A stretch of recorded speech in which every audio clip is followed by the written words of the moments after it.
Cover करेंगे। तो rolling motion में है क्या? रोलिंग मोशन में आप इसको कैसे समझ सकते हैं कि अगर सपोज़ मैंने यहाँ पे एक रिंग लिया, ठीक है? ये अगर मैं रिंग लेता हूँ और इस रिंग को सपोज़ ये है इसका टॉप पॉइंट, ये है मिडल पॉइंट और ये क्या है बॉटम पॉइंट है। और अगर मैं इसको हर एक ऑल 3 पॉइंट से पे v वेलोसिटी से अगर मैं पुल करूँ, तो अगर मैं v वेलोसिटी से पुल करूँगा तो क्या होगा कि ये बेसिकली एक ट्रांसलेटरी मोशन में जाएगा, है ना? सिमिलरली अगर मैं इस ये डिस्क है और इस डिस्क को मैंने इस पॉइंट पे क्लैम्प कर दिया और इसको मैं ऐसे रोटेट कर दूँ, तो क्या होगा? ये अपने एक्सिस के अबाउट ये रोटेट करेगा, राइट? बट ये ट्रांसलेट नहीं करेगा, मीन्स यहाँ पे ट्रांसलेटरी मोशन पॉसिबल है, ट्रांसलेटरी मोशन यहाँ पॉसिबल है और यहाँ पे क्या पॉसिबल है? यहाँ पे रोटेशनल मोशन पॉसिबल है, राइट? यहाँ पे रोटेशनल मोशन पॉसिबल है। बट अगर मैं सिचुएशन ऐसा ले लूँ कि सपोज़ इस केस में अगर टॉप का वेलोसिटी मैं 2v ले लूँ और मिडल पॉइंट का वेलोसिटी अगर मैं v ले लूँ और बॉटम का वेलोसिटी अगर मैं 0 ले लूँ, तो वैसे सिचुएशन में क्या होगा कि सिंस टॉप पॉइंट का वेलोसिटी इज़ हाईएस्ट, तो ये बॉडी क्या होगा? ये बॉडी ऐसे रोल कर जाएगा, ये बॉडी ऐसे रोल कर जाएगा, है ना? तो अब ये रोलिंग मोशन में है, ठीक है? तो व्हाट इज़ रोलिंग मोशन? तो रोलिंग मोशन में बॉडी में ट्रांसलेटरी मोशन भी होता है as well as rotational motion भी होता है, ठीक है? तो मैं ऐसा लिख सकता हूँ स्टूडेंट्स कि rolling motion is addition of both, है ना? Is translatory plus rotational motion, okay? Both comes in rolling motion, okay? Now अगर हम कॉन्सेप्ट नंबर 5 लें, कॉन्सेप्ट नंबर 5 एक और एग्जांपल हम लेते हैं, ठीक है? से जैसा अभी जस्ट मैंने एक एग्जांपल लिया कि अगर ये मैं एक स्फीयर ले लूँ, है ना? और टॉप का जो वेलोसिटी है ये v है, सेंटर का वेलोसिटी भी v है एंड बॉटम का वेलोसिटी v है, ठीक है? एंड टॉप का वेलोसिटी जो है, टॉप का वेलोसिटी यहाँ पे v है और बॉटम का वेलोसिटी सपोज ये मैंने माइनस v ले लिया और अगर मैं इसको ऐड कर दूँ तो ये क्या मिल जाएगा? तो अगर मैं इसको ऐड कर दूँ तो ये v प्लस v टॉप का वेलोसिटी ये v और ये v ऐड हो जाएगा तो क्या बन जाएगा? 2v बन जाएगा और सेंटर का velocity is v and what is bottom का वेलोसिटी? तो ये प्लस v और ये माइनस v एक दूसरे को कैंसिल कर देगा, तो बॉटम का वेलोसिटी स्टूडेंट्स 0 हो जाएगा, ठीक है? तो v बिकम 0। इट मीन्स यहाँ पे ऑल 3 पॉइंट्स का वेलोसिटी सेम है, तो ये है ट्रांसलेशनल, ठीक है? ये क्या होगा? ये हो जाएगा रोटेशनल, बट ये क्या हो जाएगा? This become rolling, okay? Now अगर हम कॉन्सेप्ट नंबर 6 पे आते हैं, कॉन्सेप्ट नंबर 6, ठीक है? कॉन्सेप्ट नंबर 6 पे आते हैं। तो इफ वी कंसीडर अगर मैं एक इंक्लाइंड प्लेन ले लूँ, ठीक है? ये मैं एक इंक्लाइंड प्लेन लेता हूँ। से ये एंगल ऑफ इंक्लिनेशन क्या है? थीटा। और यहाँ पे आप कोई भी एक बॉडी ले लो। अब ये स्फीयर हो सकता है, ये रिंग हो सकता है, ये सिलेंडर हो सकता है, ये डिस्क हो सकता है, एनी बॉडी ले लेते हैं। सपोज़ ये हाइट क्या है? ये h है, ठीक है? ये डिस्टेंस क्या है? l है, ठीक है? ये है O, ये सपोज़ A और ये मैं B ले लेता हूँ, ओके? नाउ अगर हम बात करें तो इस बॉडी में अभी कौन-सा एनर्जी है राइट नाउ? क्योंकि ये हाइट के साथ कौन-सा एनर्जी आएगा? सो हाइट के साथ यहाँ पे पोटेंशियल एनर्जी आएगा, दैट इज़ mgh। सपोज़ इसका मास मैं m ले लेता हूँ, सो पोटेंशियल एनर्जी आएगा, ठीक है? बट जब ये स्लोली यू नो जब ये रोल करते हुए नीचे आएगा, रोल मीन्स इसके पास ट्रांसलेटरी मोशन भी है एंड रोटेशनल मोशन भी है। तो जब ये रोल करते हुए नीचे आएगा, तो इसका जो काइनेटिक एनर्जी है, so the kinetic energy, okay? तो काइनेटिक एनर्जी को मैं ऐसा लिख सकता हूँ इस combination of kinetic energy translatory plus kinetic energy in rotational, correct? दोनों को मैं ऐड कर दूंगा तो मुझे kinetic energy in rolling calculate हो जाएगा, ठीक है? So what is kinetic energy in translational? Is half of mv square and kinetic energy in rotational is half of I into omega square. Okay, now अगर मैं यहाँ से कुछ common निकालूं, ठीक है, अगर मैं यहाँ पे सपोज अगर half of M we square common निकालूं तो क्या हो जाएगा? तो मैं इसको ऐसा मैं लिख सकता हूँ यहाँ से ऐसा पॉसिबल है कि अगर मैं ये half of M we square common निकालूं तो ये हो जाएगा 1 plus that is half of I omega square divided by half of M we square. Now you cancel the like term. अगर मैं लाइक टर्म कैंसिल कर दूं तो व्हाट वी विल गेट, है ना, आप देख सकते हैं इस एनिमेशन में ये बॉडी जो है ऐसे, इसमें ट्रांसलेटरी मोशन भी है, साथ साथ इसमें रोटेशनल मोशन भी है, मीन्स ये एक रोलिंग मोशन में है. तो ये रोलिंग मोशन में है, करेक्ट. तो अगर मैं यहाँ से काइनेटिक एनर्जी निकालूं तो काइनेटिक एनर्जी जो आएगा ये आ जाएगा half of M we square, half of M we square into half of M we square into 1 plus, ठीक है, is 1 plus what is I का value, that is half and half is cancel, तो I omega square, I omega square upon m we square. ठीक है, अब अगर मैं v की जगह पे आर ओमेगा रख दूं और i की जगह पे m into radius of gyration square रख दूं, तो ये जो फॉर्मूला है वो ट्रांसफॉर्म हो जाएगा half of M we square is 1 plus के बाई आर का whole square.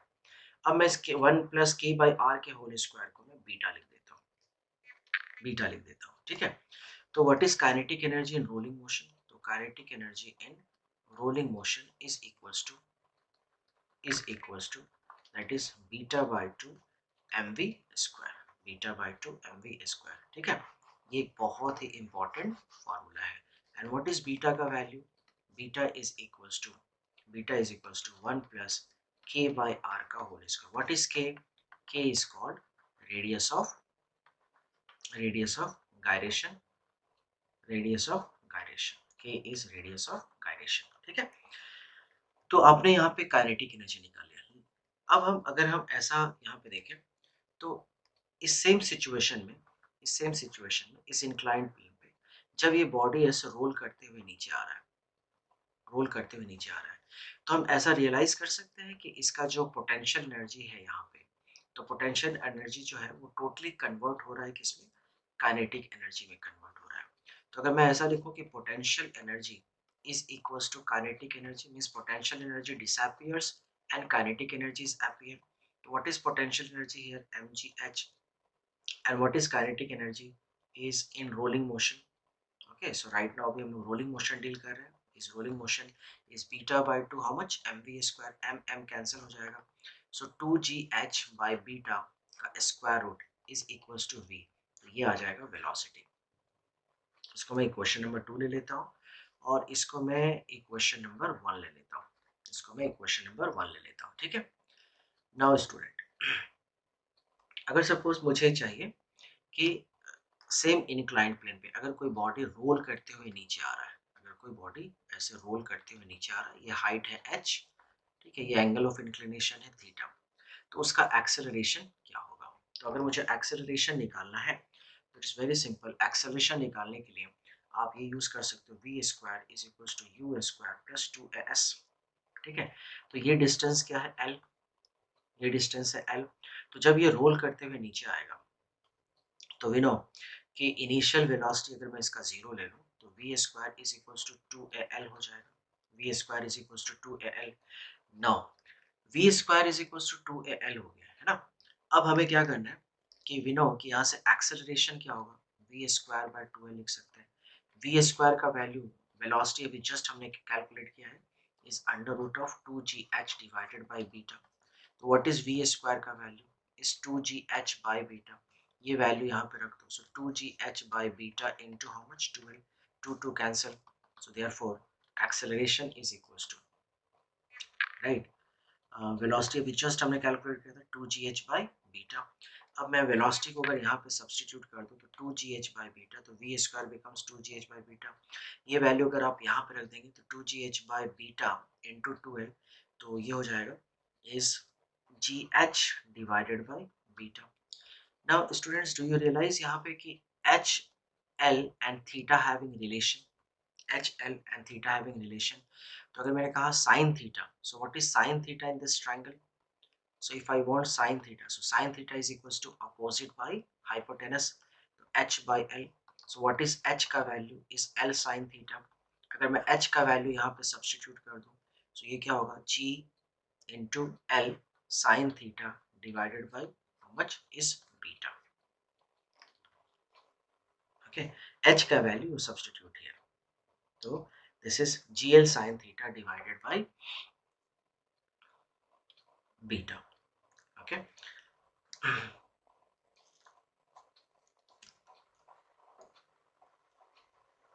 And yes, and here is also l, तो ये l और ये l कैंसिल हो जाएगा, ये l और ये l कैंसिल हो जाएगा. So acceleration is equals to, ठीक है, तो acceleration is equals to g sin theta divided by beta. तो अभी हमारे पास फॉर्मूला क्या आ गया, acceleration then velocity is equals to under root of 2gh by beta, and then kinetic energy in rolling motion is equals to beta by 2 into mv square. Beta का value क्या हो जाएगा, is 1 plus k by r का whole square is the value of beta. ठीक है, तो ये सारे क्या है, रोलिंग मोशन के इंपॉर्टेंट फॉर्मूलाज है स्टूडेंट्स.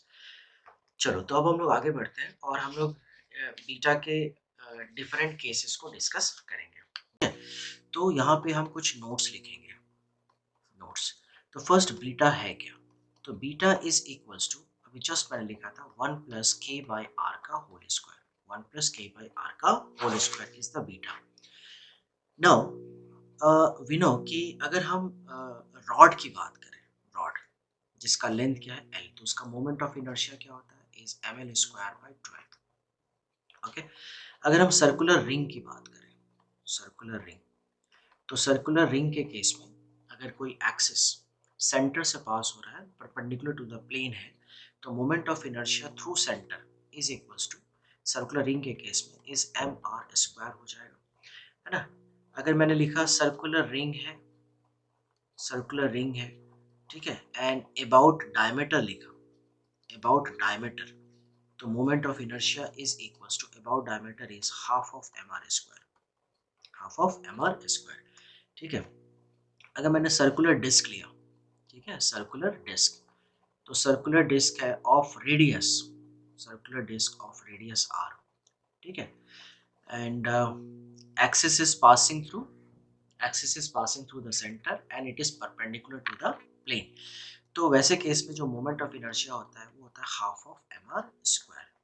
अगर मैं अबाउट डायमीटर लूँ, सर्कुलर डिस्क में अबाउट डायमीटर लूँ, तो what is moment of inertia, this is 1/4 M are square. ठीक है, अगर मैं सॉलिड सिलेंडर लूँ, सॉलिड सिलेंडर, तो सॉलिड सिलेंडर का मोमेंट ऑफ इनर्शिया ये हो जाता है I is equals to half of M are square. अगर मैं सॉलिड स्फीयर, सॉलिड स्फीयर लूँ, तो सॉलिड स्फीयर का मोमेंट ऑफ इनर्शिया हो जाएगा is 2/5 of M are square, 2/5 M are square. ठीक है, तो मैंने यहाँ पे डिफरेंट शेप्स का मोमेंट ऑफ इनर्शिया आपको दे दिया है. ठीक है, नाउ स्टूडेंट्स अगर हम बीटा की बात करें, तो बीटा जो है वो k बाई आर पे डिपेंड करता है. तो अगर हम रिंग की बात करें, तो रिंग के केस में हमें पता है कि when axis is passing through the centre and perpendicular to the axis, तो moment of inertia is equals to, ring के लिए, is M R square. And we know कि radius of gyration is I is equals to m के square is M R square.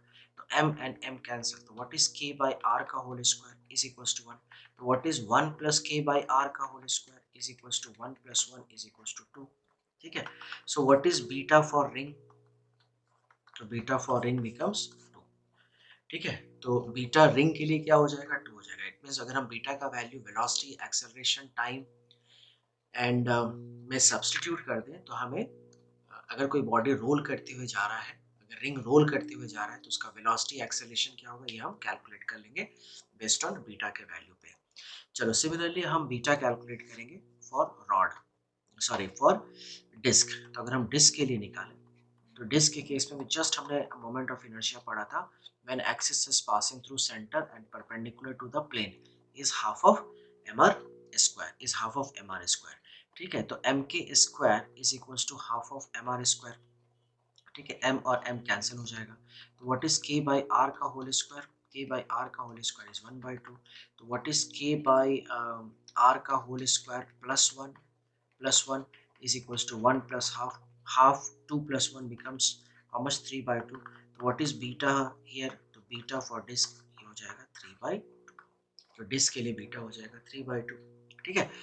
अगर हम solid cylinder की बात करें, ठीक है, सॉलिड सिलेंडर, तो सॉलिड सिलेंडर के लिए moment of inertia through symmetric axis is half of mr square. तो अगेन द सेम यहाँ पे बीटा क्या हो जाएगा, बिकॉज रिंग और सॉलिड सिलेंडर का सेम ही होता है, तो बीटा बिकम्स हाउ मच 3/2. ठीक है. अगर हम डिस्क की बात करें, सॉरी डिस्क तो हो गया, डिस्क के बाद अगर मैं स्फीयर की बात करूँ, ठीक है, तो डिस्क के बाद अगर मैं स्फीयर की बात करूँ, तो स्फीयर का moment of inertia we know how much. इसका मोमेंट ऑफ इनर्शिया हो जाएगा स्फीयर का is I is equals to 2/5 of mr square. Correct. तो mk square is equals to 2/5 of mr square. ठीक है. m और m को क्या करो आप कैंसिल आउट कर दो, तो ये हो जाएगा k बाई r का whole square is equals to 2/5. k by r का whole square is equals to 2/5. तो क्या मैं ऐसा लिख सकता हूँ कि beta is equals to 1 plus k by r का होल स्क्वायर. तो 1 plus 2/5, 5 plus 2 becomes 7/5. 5 plus 2 become how much 7/5. तो मैं यहाँ पे एक लिस्ट बना देता हूँ कि बीटा फॉर रिंग, ठीक है, beta for disc and beta for cylinder, and beta for solid sphere, ठीक है.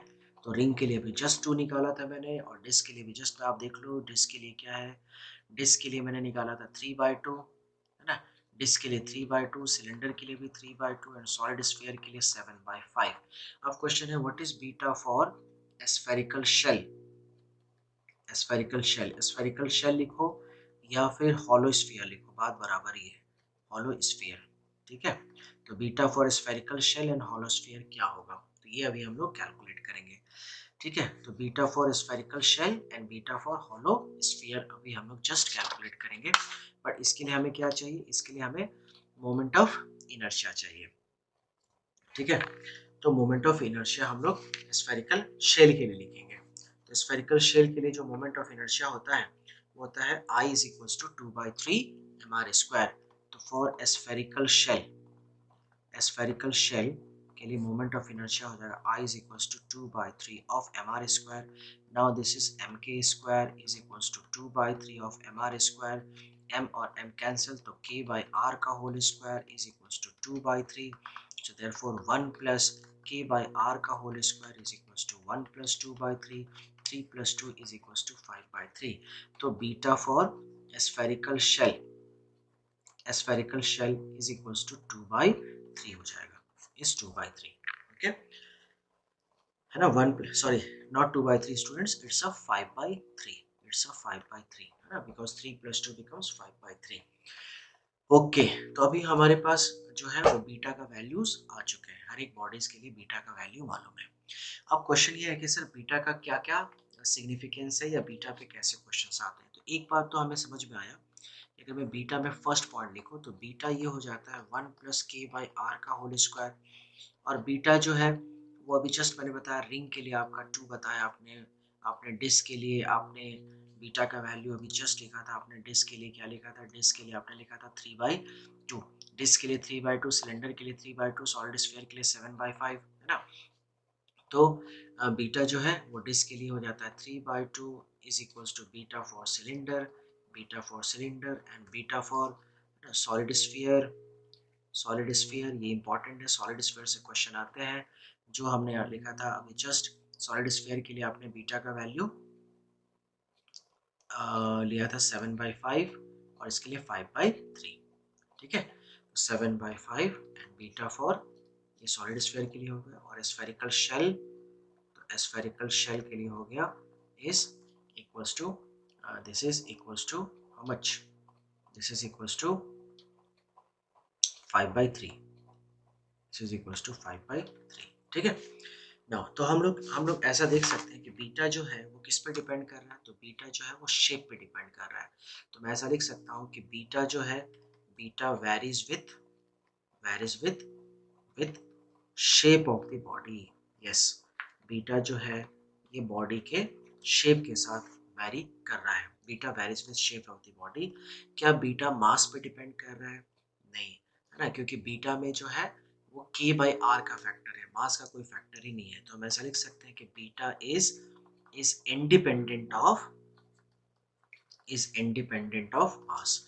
तो बीटा जो है वो मास पे डिपेंड नहीं कर रहा है। बीटा ना तो मास पे डिपेंड कर रहा है एंड रेडियस पे भी डिपेंड नहीं कर रहा है। क्यों नहीं डिपेंड कर रहा है? क्योंकि इस फॉर्मूला में ठीक है, अगर आप देखो तो रेडियस, अगर आप रेडियस अगर दो रिंग आप कंसीडर करो, है ना, एक का सपोज मान लो कि लेंथ है 5 और दूसरे का लेंथ है 2, तो उन दोनों का बीटा एक ही होगा, है ना। तो इवन अगर तुम 5 kg का 5 kg नहीं, मैंने 1 kg का रिंग ले लो या 0.5 kg का रिंग ले लो, है ना, तो उसके लिए बीटा एक ही होगा। तो बीटा जो है वो ना तो मास के साथ एंड रेडियस के साथ वेरी नहीं होगा। ठीक है, तो इसका मतलब है कि हम ऐसा लिख सकते हैं कि अगर ये एक इंक्लाइंड प्लेन है, ये एक इंक्लाइंड प्लेन है और इस पे जो है ये इस पे जो है, ठीक है, दो रिंग हम ले लेते हैं। ठीक है, ये दो रिंग हम ले लेते हैं और ये दोनों रिंग ऐसे रोल कर रहे हैं, दोनों रिंग रोल करते हुए आ रहे हैं। अच्छा, लेकिन इनका जो मासेस है वो डिफरेंट है। ठीक है, इनका मासेस अगर मैंने डिफरेंट ले लिया, यहाँ पे मास m1 ले लिया, यहाँ पे मास इसका m2 ले लिया, साथ साथ इनका रेडियस भी डिफरेंट ले लिया, इसका रेडियस r1 ले लिया और इसका रेडियस क्या आ गया, r2 ले लिया, है ना। तो दोनों के लिए क्या होगा, अगर हम रिंग ले लेते हैं तो दोनों के लिए तो बीटा सेम ही रहेगा, इसके लिए बीटा वही रहेगा और इसके लिए भी बीटा वही रहेगा, है ना। तो इसका मतलब है कि दोनों रिंग जो है ग्राउंड पे है ना सेम स्पीड और सेम टाइम में आएगा, है ना। तो बोथ, हम ऐसा लिख सकते हैं कि बोथ रिंग, है ना, they will rich they will rich they will rich the bottom, ठीक है, with same speed with same speed and at same time same speed और सेम टाइम में वो नीचे आ जाएगा। ठीक है, नाउ अब हम बात करें कि बीटा जो है, अगर हम यहाँ पे सेम इंक्लाइंड प्लेन ले लें, सॉरी, अगर हम यहाँ पे सेम इंक्लाइंड प्लेन ले लें और इस इंक्लाइंड प्लेन पे, ठीक है, सेम इंक्लाइंड प्लेन ले लें और इस इंक्लाइंड प्लेन पे अगर हम, ठीक है, ये ऐसा है, ये ऐसा है, ठीक है, और ये है इंक्लाइंड प्लेन, इंक्लाइंड प्लेन है, ओके, ये इंक्लाइंड प्लेन है, ये एंगल है और ये है थीटा। ठीक है, अब अगर मैंने यहाँ पे एक यहाँ पे दो स्फीयर ले लेता हूँ, यहाँ पे दो स्फीयर ले लेता हूँ, ठीक है, और ये ऐसा स्फीयर है कि एक है सॉलिड बॉडी ले लेता हूँ, एक सॉलिड बॉडी ले लेता हूँ और दूसरा मैं ले लेता हूँ hollow body, is hollow body. ठीक है, एक सॉलिड है और दूसरा हॉलो बॉडी है और दोनों रोल करते हुए ग्राउंड पे आ रहा है, दोनों रोल करते हुए ग्राउंड पे आ रहे हैं। ठीक है, तो तुम्हें ये बताना है कि किसका जो है ग्रेटर वेलोसिटी होगा, कौन जल्दी रीच करेगा। तो अगर हम सॉलिड की बात करें, जैसे अभी जस्ट हमने देखा था बीटा फॉर, ठीक है, सॉलिड स्फीयर देखा था एंड बीटा फॉर हमने देखा था हॉलो स्फीयर। ठीक है, तो solid sphere and hollow sphere, तो अगर हम प्रीवियस कुछ स्लाइड्स में जाए तो हमने जस्ट अभी आपको बताया था कि सॉलिड स्फीयर के लिए 7/5 हो जाता है और हॉलो स्फीयर के लिए 5/3 हो जाता है। ठीक है, तो ये तो 7/5 है ना, ये तो 7/5 है और ये क्या है, 5/3 है। ठीक है, ये जो है ये 5/3 है। ठीक है, और वेलोसिटी भी हमने निकाला था, वेलोसिटी निकाला था √2gh/बीटा। एक्सेलरेशन हमने निकाला था विच इज g sin θ/बीटा, और टाइम अगर हमने निकाला था तो 1/sin θ इंटू √2 बीटा h/g निकाला था। तो अगर हम इन दोनों में देखें तो 7/5 है, ये 5/3 है। तो 5 7 एंड 5 को अगर मैं डिवाइड करूँ तो यहाँ से है ना 5 1 जा 5 ए और यहाँ पे आ जाएगा 2 एंड 1.4 के आसपास ही वैल्यू आ रहा है। बट यहाँ पे हम अगर डिवाइड करें 3 और 3 एंड 2 तो 3 तो यहाँ पे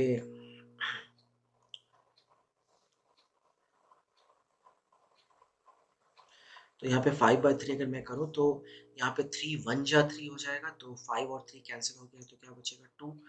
और अगर हम एक डेसिमल ले लें, डेसिमल तो 20 हो जाएगा, तो 3 6 जा हो जाएगा। इसका मतलब आपने क्या देखा कि बीटा किसका ज़्यादा है, तो इट मीन्स बीटा जो है वो हॉलो बॉडी का ज़्यादा है बीटा फॉर सॉलिड।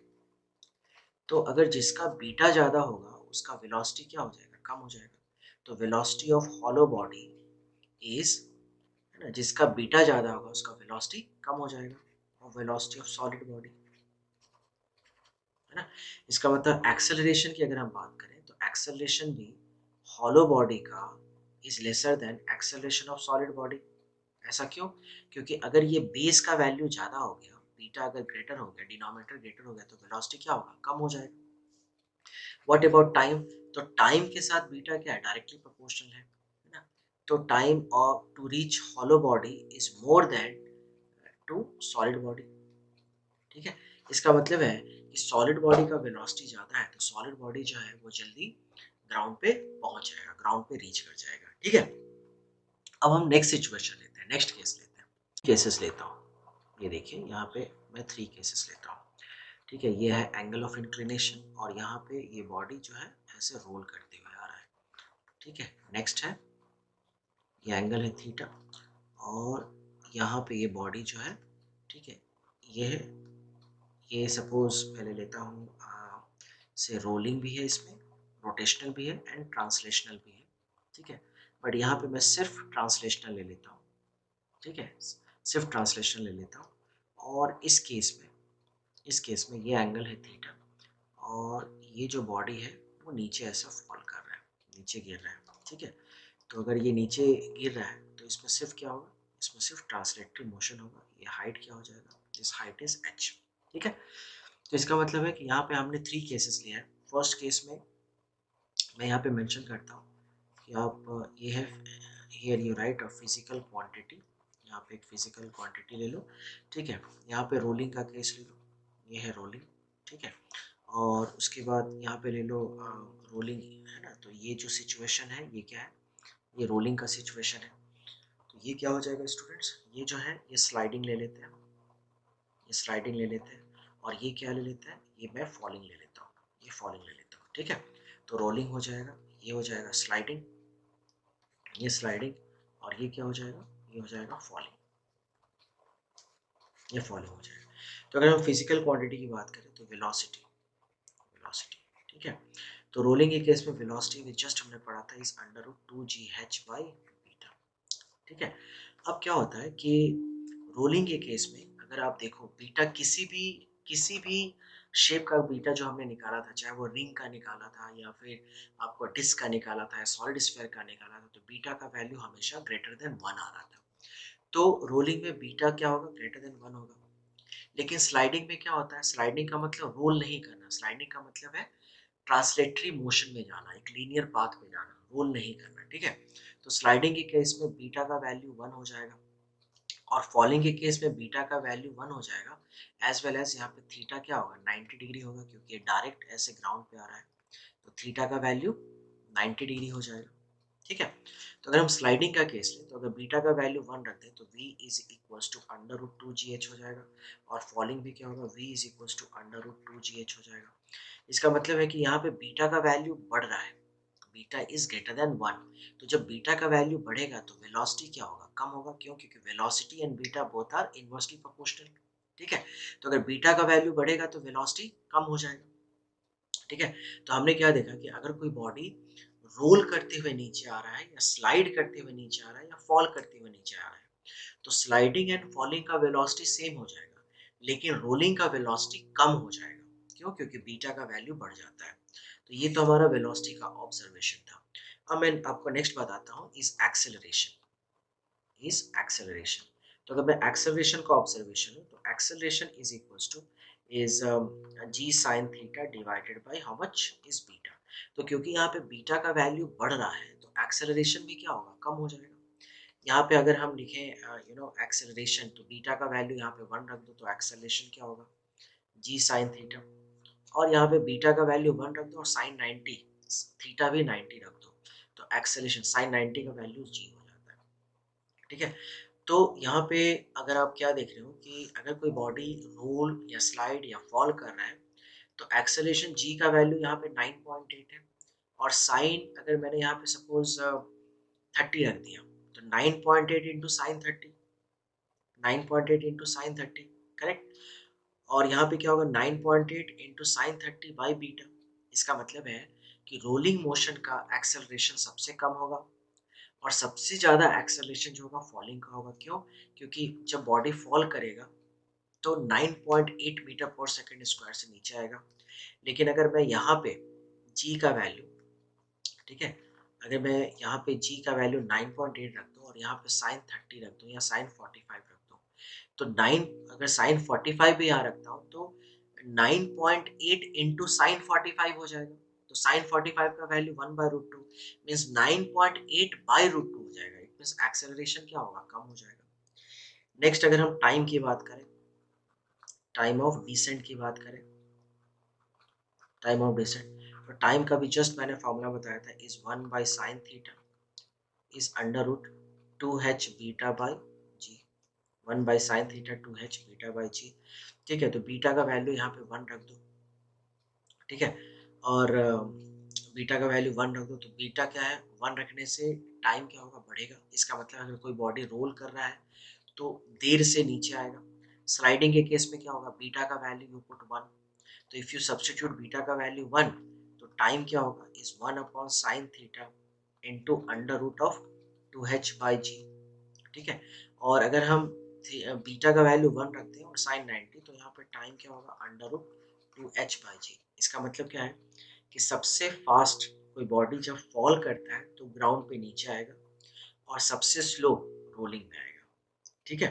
तो ये तो स्टूडेंट्स अभी जस्ट हम लोगों ने क्या देखा कि रोलिंग मोशन के जो फॉर्मूलाज है, जो बेसिक फॉर्मूलाज है, कॉन्सेप्ट है, वो हम लोगों ने सारा डिस्कवर कर लिया। मैं उस फॉर्मूलाज के सारे लिस्ट दे देता हूँ जिससे आपको प्रीवियस ईयर क्वेश्चंस बनाना इजी हो जाएगा। तो सबसे पहले हमने क्या डिस्कस किया कि अगर कोई बॉडी रोल कर रहा है तो रोलिंग का मतलब है कि उसके पास ट्रांसलेटरी मोशन भी है as well as rotational motion भी है, दोनों मोशन है उसके पास। सेकेंड, जब भी आपको काइनेटिक एनर्जी निकालना हो रोलिंग मोशन का, तो kinetic energy in rolling is equals to, already हमने डिस्कस किया था, is beta by 2 mv square discuss किया था। ठीक है। लास्ट वीडियो में आपको मैंने ये भी बताया था कि बीटा का फिजिकल सिग्निफिकेंस क्या है, बीटा रिंग के लिए क्या होता है, सिलेंडर के लिए क्या होता है, डिस्क के लिए क्या होता है ना, सॉलिड स्फीयर के लिए क्या होता है। तो अगर आपका वो सेशन मिस हो गया होगा तो आप प्लीज उसको देख लीजिएगा। थर्ड, अगर हमें बेसिकली वेलोसिटी निकालना, अगर कोई बॉडी रोल करते हुए नीचे आ रहा है और वेलोसिटी अगर हमें निकालना है, तो इसका फॉर्मूला था 2gh divided by beta. Fourth, अगर हमें एक्सेलरेशन निकालना है, ठीक है, इफ वी वांट एक्सेलरेशन, तो acceleration is equals to G sine theta divided by beta. Okay. कितने टाइम में वो स्फीयर ग्राउंड पे आ जाएगा या वो बॉडी रोल करते हुए ग्राउंड पे आ जाएगा। तो अगर हमें टाइम कैलकुलेट करना है तो time is equals to 1/sin theta into √2h beta by g हो जाता है। ठीक है। स्टूडेंट्स, ये वीडियो मैं बेसिकली उन बच्चों के लिए बना रहा हूँ कि जो हमारे ईएमसी स्क्वायर के स्टूडेंट्स हैं।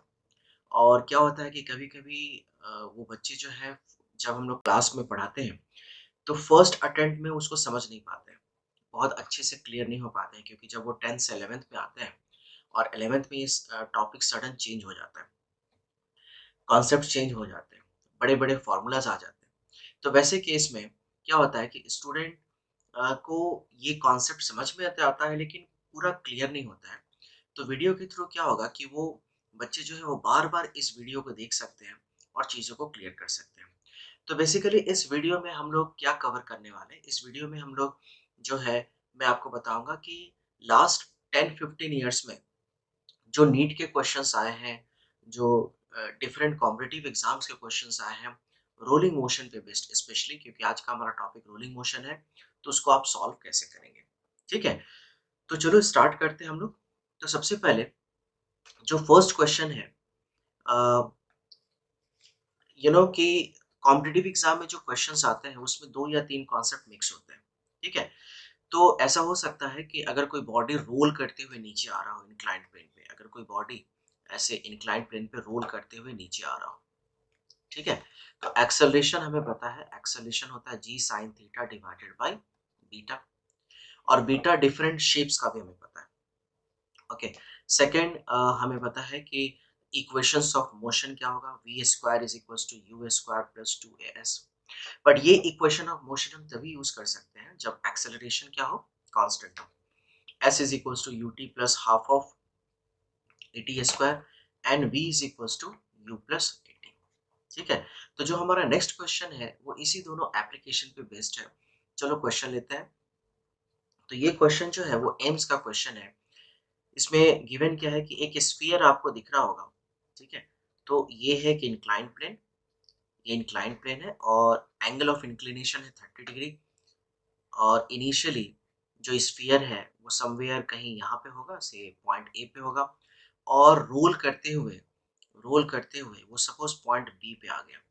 ठीक है, इनिशियल वेलोसिटी इसका दिया हुआ है, तो u का वैल्यू है 2.8 मीटर्स पर सेकेंड, ये गिवन है। What I want the maximum distance. तो स्टूडेंट्स अगर ये स्फीयर मैक्सिमम डिस्टेंस कवर कर लेगा तो मैक्सिमम डिस्टेंस पे वेलोसिटी क्या होगा, what is it's final velocity, तो फाइनल वेलोसिटी इसका 0 हो जाएगा। तो हमें मैक्सिमम डिस्टेंस निकालना है। तो since because this question is belongs to rolling motion, तो रोलिंग मोशन में हम हमें डिस्टेंस निकालना है। सो मैं क्या ऐसा यूज कर सकता हूँ कि फर्स्ट हम एक्सेलरेशन निकाल लें। So acceleration is ji sine theta by beta, and we know कि beta for sphere, beta for sphere क्या होता है, तो beta for sphere is equals to 7/5 है ना। बीटा का वैल्यू कैलकुलेट कैसे करते हैं वो आप मैंने लास्ट वीडियो में ऑलरेडी बता चुका हूँ, तो आप जरूर उसको देख लीजिए कि बीटा का जो वैल्यू होगा वो क्या होगा, 7/5 आ गया। ठीक है, नाउ तो जी का वैल्यू हमें पता है, जी का वैल्यू है आपको 9.8 रख सकते हो या 10 ले लो। ठीक है, साइन 30 डिग्री डिवाइडेड बाय 7/5, तो यहाँ से आपका एक्सेलरेशन आ जाएगा। तो जब आप कैलकुलेट करोगे तो acceleration is equals to 25/7 okay metres per second square, ये एक्सेलरेशन आ जाएगा। ठीक है, अब हमें क्या निकालना है, हमें डिस्टेंस निकालना है। तो हमारे पास फॉर्मूला है कि V square is equals to you square plus 2as। तो इनिशियली इसका वेलोसिटी क्या होगा, 0 होगा। अगर कोई बॉडी रोल करते हुए नीचे आ रहा है, तो जब रोल करेगा तो मैक्सिमम डिस्टेंस कवर करने के बाद उसका वेलोसिटी क्या हो जाएगा, 0 हो जाएगा। तो जब उसका वेलोसिटी 0 हो जाएगा तो एक्सेलरेशन क्या होगा, नेगेटिव हो जाएगा, है ना। तो we square becomes minus of 2as। ठीक है, अब क्योंकि ये ये है पॉजिटिव, तो ये भी क्या होना चाहिए, पॉजिटिव, और डिस्टेंस तो हमेशा पॉजिटिव होता है। तो यहाँ से हम s का वैल्यू कैलकुलेट कर सकते हैं। ठीक है, तो s का जो वैल्यू आएगा, s is equals to how much, V square divided by 2a। Now a का वैल्यू एंड वेलोसिटी का वैल्यू हमें दिया हुआ है, दोनों वैल्यूज अगर हम सब्स्टिट्यूट कर दें तो हमें डिस्टेंस का वैल्यू कैलकुलेट हो जाएगा। ठीक है, तो अगर हम ये कॉन्सेप्ट यूज करें तो s का जो वैल्यू आएगा, s is equals to around 1.38 metres आ जाएगा। ठीक है, तो बेसिकली आपने इस क्वेश्चन में क्या देखा, एक तो इसमें इक्वेशन ऑफ मोशन का यूज है, that is we square is equals to you square plus 2as का, प्लस जब स्फीयर मैक्सिमम डिस्टेंस ट्रेवल कर लेगा तो उसका फाइनल वेलोसिटी 0 होगा, तो आपने क्या किया, v का वैल्यू 0 कर दिया। इनिशियल वेलोसिटी आपका दिया ऑलरेडी दिया हुआ था। और थर्ड इस क्वेश्चन में क्या सीखने वाली बात है, क्योंकि बॉडी जब रोल करते हुए नीचे आएगा तो उसका एक्सेलरेशन नेगेटिव हो जाएगा, वो रिटार्डेशन में कन्वर्ट हो जाएगा। ठीक है, अगर हम ये सारी इंफॉर्मेशन इसमें पुट करें तो हमें जो है मैक्सिमम डिस्टेंस मिल जाएगा। ठीक है, नेक्स्ट क्वेश्चन जो है नेक्स्ट क्वेश्चन में हमें पता है कि अगर सपोज मेडिकल या इंजीनियरिंग में अगर कुछ ऐसे क्वेश्चंस बनाए जाए कि सेंटर ऑफ मास का भी एप्लीकेशन हो, तो सेंटर ऑफ मास क्या होता है? एक ऐसा पॉइंट है जहाँ पे बॉडी का पूरा मास कॉन्सेंट्रेटेड होता है, उसको हम सपोज टू बी कॉन्सेंट्रेटेड होता है, उसको हम सेंटर ऑफ मास बोलते हैं। सेंटर ऑफ मास का कॉन्सेप्ट हम यूज करते हैं बेसिकली ट्रांसलेटरी मोशन को डील करने में। तो अगर मैंने कहा कि एक स्फीयर है और वो रोल कर रहा है एक सर्टेन वेलोसिटी से, तो इनडायरेक्टली वो क्या है? Velocity of centre of mass है। ठीक है, velocity of centre of mass है। नाउ स्टूडेंट्स, हम लोग ये भी जानते हैं कि अगर हमें काइनेटिक एनर्जी मालूम हो, काइनेटिक एनर्जी किसी बॉडी का initial and kinetic energy final मालूम हो, तो हम वहां से वर्क डन कैलकुलेट कर सकते हैं।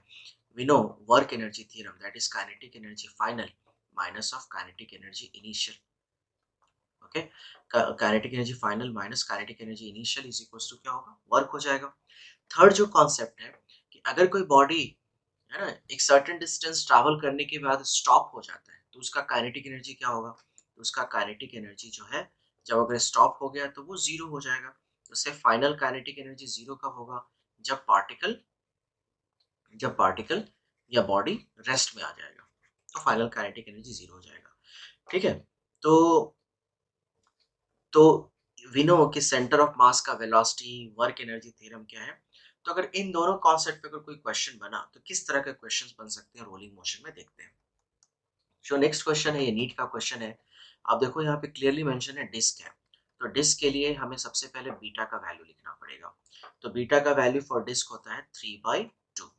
ठीक है, रेडियस इसका दिया हुआ है। What is beta? Beta is equal to 1 plus के बाई आर का होल स्क्वायर। ऑलरेडी मैंने बीटा बताया हुआ है क्या होता है। मास इसका मास है 100 kg एंड रेडियस इसका दिया हुआ है 2 मीटर्स। ठीक है, rolls on a horizontal floor, horizontal floor पे रोल कर रहा है।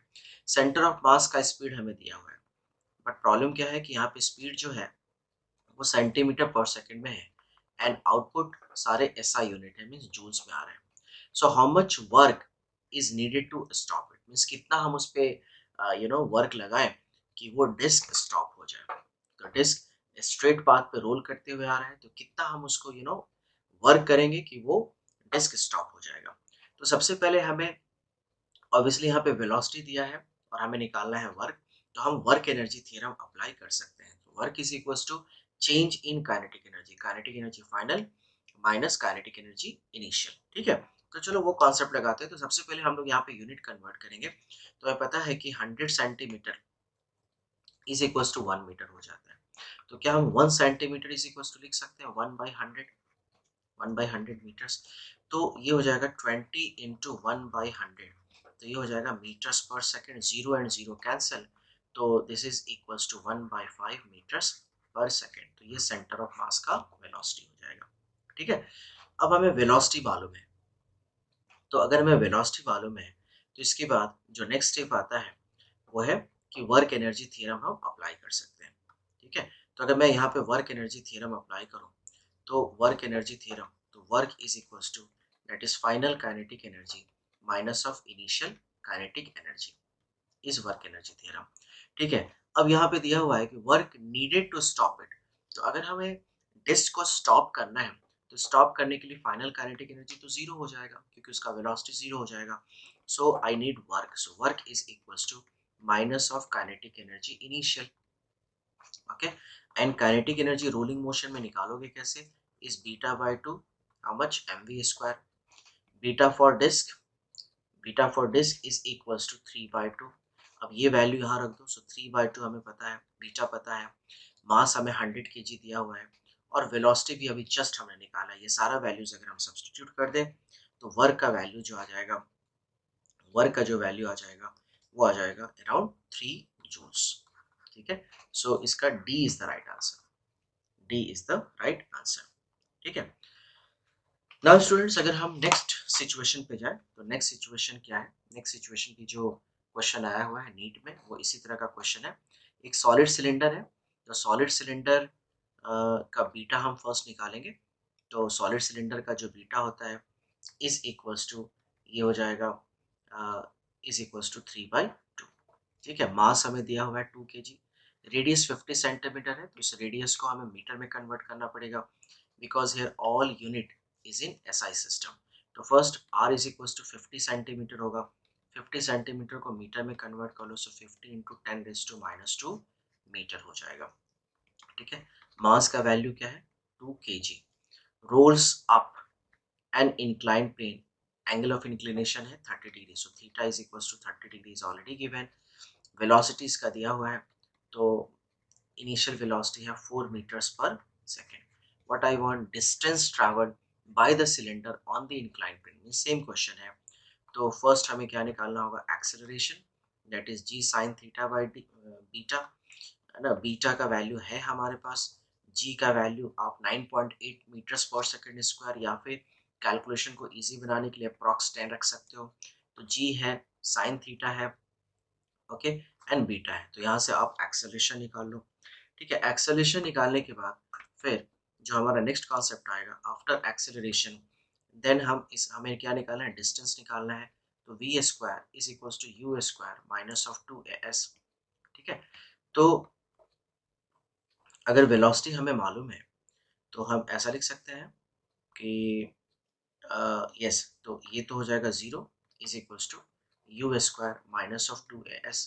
तो U square is equals to 2as, आप समझ रहे हो यहाँ पे, क्योंकि मैक्सिमम डिस्टेंस जब वो ट्रैवल कर लेगा तो वहाँ पे वो स्टॉप हो जाएगा, जब स्टॉप हो जाएगा तो उसका फाइनल वेलोसिटी हम 0 कर देते हैं। ठीक है, तो U square minus of 2as हो जाएगा। अब यहाँ से अगर हमें s निकालना है तो यू स्क्वायर बाय 2a। अब हमें इनिशियल वेलोसिटी ऑलरेडी दिया हुआ था, तो u का वैल्यू हो जाएगा 4 मीटर्स पर सेकेंड। एक्सेलरेशन अभी जस्ट हमने निकाला था g sine theta by beta से, ये दोनों वैल्यू यहाँ पे सब्सटीट्यूट कर देंगे, तो जो s का वैल्यू आएगा वो अराउंड 2.4 मीटर्स आ जाएगा, मीन्स इस क्वेश्चन का आंसर डी हो जाएगा। ठीक है, चलो आगे बढ़ते हैं दोस्तों। अभी आपको कुछ ऐसे कॉन्सेप्ट्स पे भी क्वेश्चन आ सकते हैं। अभी जैसा मैंने आपको बताया कि दो तरह के हमने केसेस अभी जस्ट अभी डिस्कस किया, कुछ ऐसे केसेस आ सकते हैं कि kinetic energy in translatory motion, तो अगर कोई पार्टिकल स्ट्रेट पाथ में मूव कर रहा है तो काइनेटिक एनर्जी क्या होगा, is equals to half of mv square हो जाएगा। What is kinetic energy in rotational motion, तो अगर कोई पार्टिकल अपने एक्सिस के अबाउट रोटेट कर रहा है तो उसका काइनेटिक एनर्जी क्या होगा, half of I into omega square. But अगर मुझे निकालना है kinetic energy in rolling motion, kinetic energy in rolling motion, ठीक है, तो इसका फॉर्मूला हो जाता है इज जैसा हमने डिस्कस किया था beta by 2 into M into V square, ये होता है kinetic energy in rolling motion. It means kinetic energy in rolling motion is addition of kinetic energy in translatory motion plus kinetic energy in rotational motion. अगर हम इन दोनों को add कर दें तो हमें काइनेटिक एनर्जी रोलिंग मोशन का calculate हो जाएगा। ठीक है, तो अगर सपोज क्वेश्चन कुछ ऐसा पूछता है कि अगर मुझे चाहिए kinetic energy, if I want kinetic energy of translatory motion divided by kinetic energy in translatory plus kinetic energy in rotational, तो इसका हमें रेशियो निकालना है। तो kinetic energy translatory upon kinetic energy translatory plus rotational, right.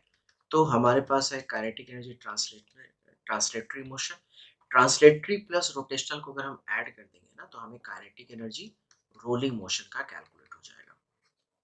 Okay, तो kinetic energy translatory motion होता है half M we square, rolling motion होता है beta by 2 M we square. ठीक है, तो ये M we square cancel, 2 and 2 cancel, so you will get 1/बीटा। ठीक है, तो इस कॉन्सेप्ट पे भी क्वेश्चन आ सकते हैं, है ना। जैसे ये क्वेश्चन है, ये क्वेश्चन नीट में आया हुआ क्वेश्चन है, एक सॉलिड स्फीयर दिया हुआ है, तो फर्स्ट हमें सॉलिड स्फीयर का बीटा लिखना पड़ेगा। तो सॉलिड स्फीयर का beta is equals to, solid sphere का बीटा होता है 3/2, और ये रोलिंग मोशन का केस है। ठीक है, in rolling motion a body possess translatory as well as rotational motion. Okay, तो अभी जस्ट मैंने आपको बताया था कि K T upon K T plus K R is equals to K T upon K rolling, correct, और ये हो जाता है 1/बीटा के इक्वल, 1/, अच्छा सॉरी, मैंने यहाँ पे सॉलिड स्फीयर का जो बीटा है 3/2 लिख दिया, जो कि गलत है। सॉलिड स्फीयर का जो बीटा होता है वो 7/5 होता है। ठीक है, तो आप ऑप्शन से भी डिसीजन ले सकते हो, क्योंकि मुझे ऑप्शन दिखा और मैंने थोड़ा डिसीजन चेंज किया क्योंकि कहीं भी 3 नहीं आ रहा था, है ना? तो 1/7/5, तो अब ये 5 ऊपर चला जाएगा, तो ये हो जाएगा 5/7, 5/7। So which option is correct? So B is the right option. तो इस तरह के भी क्वेश्चंस आ सकते हैं, ठीक है। नेक्स्ट जो है स्टूडेंट्स, रोलिंग के लिए मैंने आपको एक केस बताया था। ये कॉन्सेप्ट है कि सपोज अगर ये मैं स्फीयर के या किसी भी बॉडी का अगर 3 पॉइंट्स ले लूँ, ये हो गया टॉप पॉइंट, ये हो गया सेंटर पॉइंट और ये हो गया बॉटम पॉइंट। तो ये वेलोसिटी है v, ये भी वेलोसिटी है v, ये भी वेलोसिटी है v। मीन्स इनडायरेक्टली हम क्या कर रहे हैं, एक डिस्क को या रिंग को, है ना, हम क्या कर रहे हैं, तीनों पॉइंट से इक्वल वेलोसिटी से पुल कर रहे हैं। तो जब आप इक्वल वेलोसिटी से पुल करोगे तो वो क्या जाएगा, वो ऐसे जाएगा। इट मीन्स उसमें कौन सा मोशन होगा, ट्रांसलेटरी मोशन होगा, ठीक है। बट अगर सपोज अगर मैंने यहाँ पे कुछ ऐसा किया कि ये वेलोसिटी है v और ये वेलोसिटी है माइनस ऑफ v, ठीक है, इन दोनों को अगर मैं ऐड कर दूं, तो इन दोनों को ऐड करने से बेनिफिट क्या होगा, v प्लस वी हो जाएगा 2v, and plus V minus V क्या हो जाएगा, zero. Plus V minus V zero हो जाएगा, और इस पॉइंट का वेलोसिटी क्या है, v। तो आपने क्या देखा कि टॉप का वेलोसिटी है 2v, मिडिल पॉइंट का वेलोसिटी है v, एंड बॉटम का वेलोसिटी क्या आ गया, जीरो आ गया। तो इसका मतलब है कि अगर वेलोसिटी अनइक्वली अनइक्वल हो जाए, तीनों पॉइंट पे अगर वेलोसिटी का वैल्यू अनइक्वल हो जाए, तो इट मीन्स ये बॉडी अब क्या करने लगेगा, ये बॉडी अब रोल करने लगेगा, तो ये रोलिंग मोशन हो जाएगा। इट मीन्स रोलिंग मोशन में ये बहुत ही क्लियर है कि टॉप का वेलोसिटी क्या होता है, टॉप का वेलोसिटी हाईएस्ट होता है, ठीक है, और बॉटम का जो वेलोसिटी होता है वो जीरो होता है, ठीक है। तो अगर मैं ये कॉन्सेप्ट यहाँ पे लगाऊं, इस क्वेश्चन में लगाऊं, तो ये क्वेश्चन जिपमर का क्वेश्चन है ना, 2017 में क्वेश्चन आया था। तो देखो ये क्वेश्चन है क्या, a bicycle wheel rolls without slipping on a horizontal floor, which one of the following is true about the motion of point on the rim of the wheel related to the axis of the wheel? Points near the top move faster than the points near the bottom, ठीक है। तो अगर हम देखें तो यहाँ पे ये क्या है, टॉप पॉइंट है, ये मिडिल पॉइंट है और ये बॉटम पॉइंट है। तो अभी जस्ट हमने देखा कि रोलिंग के लिए कंडीशन क्या है कि टॉप का वेलोसिटी हाईएस्ट होना चाहिए एंड बॉटम का वेलोसिटी अप्रॉक्स जीरो होना चाहिए, ठीक है। टॉप का वेलोसिटी हाईएस्ट होना चाहिए एंड बॉटम का वेलोसिटी अप्रॉक्स जीरो होना चाहिए, और सेंटर का वेलोसिटी जो है वो कम होना चाहिए, करेक्ट। तभी बॉडी क्या करेगा, रोल करेगा। तो यहाँ पे ये बिल्कुल क्लियरली लिखा हुआ है कि points near the top, yes, top का वेलोसिटी क्या होगा, ज्यादा होगा then the points near the bottom, yes. तो A is the right option, A बिल्कुल सही ऑप्शन है, ठीक है। अभी जस्ट मैंने ये कॉन्सेप्ट बताया आपको, ठीक है। तो अभी तक हमने क्या क्या देखा कि जो फर्स्ट क्वेश्चन था उसमें एक्सेलरेशन का यूज आया था, है ना, एंड मैक्सिमम डिस्टेंस का यूज आया था in the first question, correct. Second question हमने क्या देखा, सेकंड क्वेश्चन में basically kinetic translational kinetic energy by rolling का केस था, है ना। तो आप इसको एज अ फॉर्मूला याद रख सकते हो, this is equals to 1 by beta. Third हमने क्या देखा कि टॉप पे वेलोसिटी हमेशा हाईएस्ट होगा रोलिंग के लिए, और बॉटम पॉइंट पे वेलोसिटी क्या होगा, बहुत ही कम हो जाएगा। चलिए अब हम आगे बढ़ते हैं, नेक्स्ट सिचुएशन में जाते हैं। अब सपोज स्टूडेंट्स अगर मैंने एक स्फेरिकल शेल ले लिया, एक नया सिचुएशन लेते हैं, ये एक स्फेरिकल शेल है। स्फेरिकल शेल का मतलब क्या है, ये हॉलो हो गया अंदर से, ठीक है, ये खाली एक स्फेरिकल मैंने शेल ले लिया है, ठीक है, ये स्फेरिकल शेल है। तो सपोज इसका मास मैंने मेंशन कर दिया है m, ठीक है। तो अगर मैं इसमें वाटर फिल कर दूं और वाटर का मास मैं m ले लेता हूँ, तो अब इसका मास क्या होगा, तो इसका मास हो जाएगा 2m। मीन्स इस पूरे सिस्टम का जो मास है वो 2m हो जाएगा, क्योंकि मास स्केलर क्वांटिटी, हम इसे ऐड कर सकते हैं। तो अगर मैं कहूँ कि ये ट्रांसलेटरी मोशन में है, तो अगर ये ट्रांसलेटरी मोशन में है तो हमें इसका ऐसा सपोज करना पड़ेगा कि इस एंटायर सिस्टम का, एंटायर बॉडी का मास कहीं ना कहीं यहाँ पे फोकस्ड होगा, ठीक है। तो ये इसका सेंटर ऑफ मास हो गया। तो सेंटर ऑफ मास है, तो सेंटर ऑफ मास क्या हो जाएगा, 2m, और इसका वेलोसिटी क्या हो जाएगा, v हो जाएगा, ठीक है ना। बट रोटेशनल पे क्या इफेक्ट पड़ेगा, तो रोटेशन में क्या हो जाता है कि रोटेशनल मोशन में मास के जगह पे आप क्या यूज करते हो, मोमेंट ऑफ इनर्शिया यूज करते हो, मास के जगह पे मोमेंट ऑफ इनर्शिया यूज करते हो। तो अगर मुझे यहाँ पे काइनेटिक एनर्जी लिखना होगा ट्रांसलेटरी में तो ये हो जाएगा half of M we square 2m into V square. But अगर मुझे रोटेशनल में लिखना होगा तो kinetic energy in rotational is equals to half into I into omega square हो जाएगा।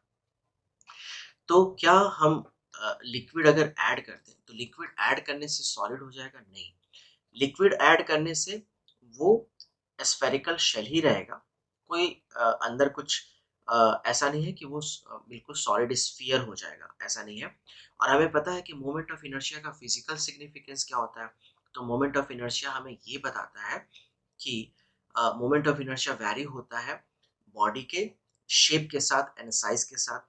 मोमेंट ऑफ इनर्शिया बताएगा कि एक्सिस ऑफ रोटेशन से मास का डिस्ट्रीब्यूशन क्या है, क्या कितना मास क्लोज है, कितना दूर है, ये मोमेंट ऑफ इनर्शिया बताता है। ठीक है, तो ये कॉन्सेप्ट है। तो अगर हम ये कॉन्सेप्ट यूज करें इस क्वेश्चन में, ये एम्स का क्वेश्चन है, तो देखो यहाँ पे क्लियरली लिखा हुआ है कि total kinetic energy of a rolling solid sphere is the sum of translational and rotational kinetic energy. Yes, बिल्कुल सही है, क्योंकि अभी जस्ट मैंने बताया था कि रोलिंग बॉडी में क्या होता है, दोनों हम एनर्जीज को ऐड करते हैं, ट्रांसलेशनल को भी ऐड करते हैं एज वेल एज रोटेशनल को भी ऐड करते हैं। ठीक है, लेकिन रीजन इसका क्या दिया है, for all solid bodies the total kinetic energy is always twice the translational kinetic energy for all solid body. तो जितने भी सॉलिड बॉडी, जैसे अगर हम रिंग की बात करें, है ना, तो उसमें जो टोटल एनर्जी आएगा, टोटल एनर्जी का मतलब क्या है, that is kinetic energy in translational plus kinetic energy in rotational. क्या वो इक्वल हो जाएगा, मीन्स ट्वाइस हो जाएगा ट्रांसलेशनल काइनेटिक एनर्जी के? तो ये ऑलवेज ट्रू नहीं है, this is not true for all solid bodies. That's why ये रीजन क्या है, रीजन इनकरेक्ट हो जाएगा। ठीक है, आप कोई एक एक्सपेरिमेंट करके भी देख सकते हो कि अगर आपने सपोज यहाँ पर रिंग लिया, है ना, रिंग लिया, तो इसका अगर मैंने कहा आप की टोटल एनर्जी निकालो, दैट इज के टी प्लस के आर निकालो, के टी प्लस के आर, तो ये हो जाएगा beta by two M we square हो जाएगा। ठीक है, मैंने कहा कि ओनली ट्रांसलेशनल काइनेटिक एनर्जी निकालो, तो ये हो जाएगा हाफ ऑफ क्या, एम वी स्क्वायर। करेक्ट। अब रिंग की अगर हम बात करें तो रिंग के लिए बीटा कुछ और होगा, है ना। तो अगर हम रिंग के लिए बात करें तो रिंग के लिए जो बीटा हो जाता है वो 2 हो जाता है। तो अगर मैं 2 का वैल्यू यहाँ रख दूँ तो 2/2 क्या होगा, एम वी स्क्वायर, ये कैंसिल हो जाएगा। So this is equals to M we square. ठीक है, तो रिंग के लिए जो रोटेशनल एनर्जी आ रहा है एम वी स्क्वायर आ रहा है, और ट्रांसलेशनल काइनेटिक एनर्जी क्या आ रहा है, half of M we square आ रहा है। तो अगर मैं इस स्टेटमेंट को देखूँ तो total energy is always twice than the translational kinetic energy. तो यहाँ पे तो ये लॉजिक अप्लाई हो रहा है, रिंग के केस में अप्लाई हो रहा है। लेकिन अगर मैं दूसरा सॉलिड बॉडी ले लूँ, है ना, फॉर एग्जांपल अगर मैंने सपोज ले लिया स्फीयर ले लो। ठीक है, अगर मैं स्फीयर ले लूँ तो स्फीयर के लिए बेसिकली अगर हम स्फीयर की बात करें तो स्फीयर के लिए जो बीटा होता है वो 7/5 होता है। तो अगर मैं इसका काइनेटिक एनर्जी रोलिंग में निकालूं तो क्या होगा, beta by two M we square, it means 7/10 into M we square.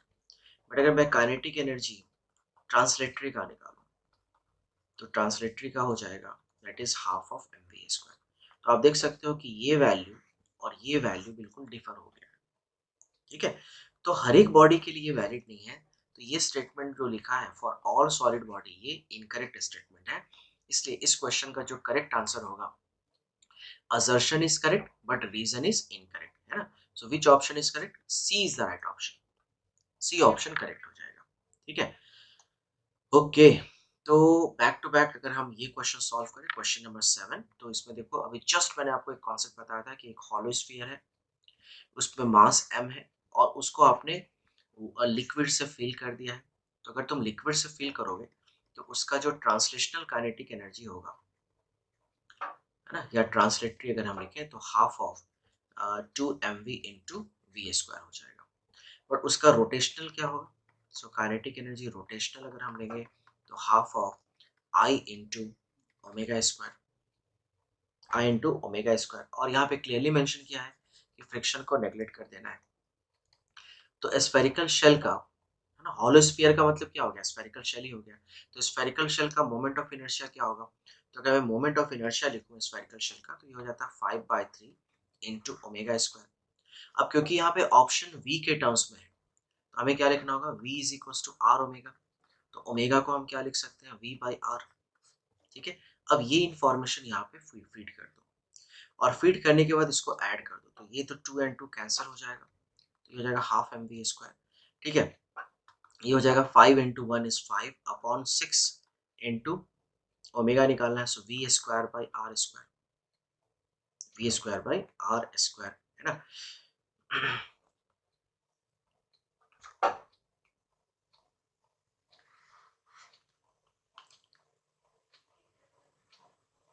तो अब आप क्या कीजिए, इन दोनों को ऐड कर दीजिए। तो अगर हम इसको ऐड करेंगे तो यहाँ पे सॉरी, यहाँ पे बीटा नहीं हम पुट कर सकते हैं डायरेक्ट, है ना। यहाँ पे हमें मोमेंट ऑफ इनर्शिया डालना होगा। ठीक है, तो यहाँ पे हम डायरेक्ट बीटा नहीं रख सकते, यहाँ पे हमें मोमेंट ऑफ इनर्शिया डालना होगा। तो मोमेंट ऑफ इनर्शिया जो आएगा, ठीक है, तो यहाँ पे स्फेरिकल शेल का हमें मोमेंट ऑफ इनर्शिया डालना होगा। ठीक है, वो भी m इंटू आर स्क्वायर के टर्म्स में आएगा स्फेरिकल शेल का। तो अगर स्फेरिकल शेल का हमें बीटा मालूम है, तो इससे आप मोमेंट ऑफ इनर्शिया निकाल सकते हो। तो स्फेरिकल शेल का बीटा क्या हो जाता है, 5/3 हो जाता है, और बीटा क्या होता है, 1 प्लस के बाई आर का K square by R square is 5/3, है ना। तो हम ऐसा लिख सकते हैं कि के बाई आर का whole square is equals to 5/3 minus of 1, तो 5 माइनस 3 हो जाएगा 2/3।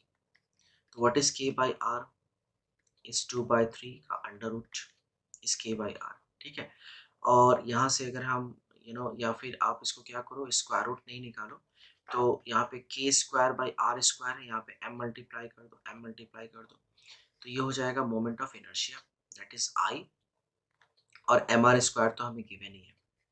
ठीक है, तो यहाँ पे आप स्फेरिकल शेल का मोमेंट ऑफ इनर्शिया रख दो, ओमेगा आप ऑलरेडी यहाँ पे v बाई आर निकाल लोगे, और फिर दोनों को ऐड कर दो, तो ऐड करने के बाद जो आंसर आएगा, ठीक है, वो ऑप्शन नंबर सी आएगा, दैट इज 4/3 mv स्क्वायर। ठीक है, अब हम नेक्स्ट क्वेश्चन पे आते हैं, नेक्स्ट कॉन्सेप्ट पे आते हैं। अब अगर आप सपोज एक इंक्लाइन प्लेन लेते हैं, है ना, यहाँ पे आप एक इंक्लाइन प्लेन ले लो, ये एंगल क्या है, थीटा है, और एक बॉडी जो है वो रोल कर रहा है। ठीक है, तो जब वो रोल करते हुए नीचे आएगा, तो ये कुछ भी हो सकता है, सिलेंडर हो सकता है, ये बेसिकली स्फीयर हो सकता है, कुछ भी हो सकता है, तो इसका लेकिन वेट किधर ऐड करेगा, डाउनवर्ड के डायरेक्शन में। तो ये जो एंगल है ये तो थीटा ही हो जाएगा, तो ये कंपोनेंट क्या होगा, एम जी कॉस थीटा, तो ये कंपोनेंट क्या होगा, M G sine theta. Normal reaction इस डायरेक्शन में एक्ट हो रहा है, ये नॉर्मल रिएक्शन है। ठीक है, और इसका जो एंगुलर एक्सेलरेशन है वो हम अल्फा ले लेते हैं। तो जब ये बॉडी नीचे जाएगा, तो हमें पता है कि फ्रिक्शन क्या करेगा, फ्रिक्शन जो है इसे इस बॉडी में और इस प्लेन में जो बॉन्डिंग है उसको अपोज करेगा। ठीक है, तो फ्रिक्शन क्या होता है, friction is the bonding between the block, the body and the surface. तो फ्रिक्शन इस डायरेक्शन में किधर एक्ट होगा, ऊपर के डायरेक्शन में एक्ट होगा। तो जब ये बॉडी रोल करते हुए नीचे आ रहा है, तो फ्रिक्शन ऊपर के डायरेक्शन में एक्ट होगा।